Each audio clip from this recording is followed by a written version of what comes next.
এখনকার দিনে প্রতিটি ঘর থেকে ঘরেই হয়ে থাকে আনন্দ ফুর্তি উল্লাস এবং কমিউনিটি সেন্টারেও। তো প্রাইভেসি সম্পন্ন যদি একটি কমিউনিটি সেন্টার হয়, সেখানে গিয়ে আপনার যে অ্যারেঞ্জমেন্ট এবং যে লিস্ট থাকে যে এতজন লোক হতে পারে, তার বাইরে যদি হয়ে যায় তখনকার আপনাদের মনে কতটা কষ্ট হয় যে 500 জনের জায়গায় যদি 550 জন হয়, তখনকার সেই খাবারটা একটু এক্সট্রাভাবে ক্রয় করে তাদের মান সম্মান রক্ষা করতে হয়। তো যদি প্রাইভেসি সম্পন্ন কমিউনিটি সেন্টার থাকে তাহলে তো আর কথাই থাকে না। তো আমার চোখে এটা ধরে পড়েছে, তাই আমি এই ভিডিওটা ধারণ করেছি। যেমন ওনাদের পিছনে এই কেসি গেট রয়েছে, সেখানে তালা মারা রয়েছে যাতে বহিরাগত লোক না আসতে পারে।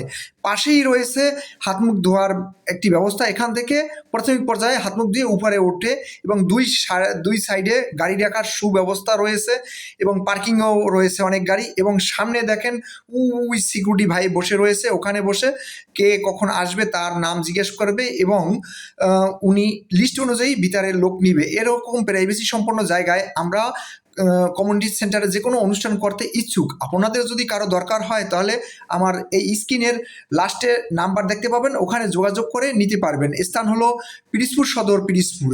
তো সবার জন্য রইল শুভকামনা অন্তরের অন্তরস্থল থেকে।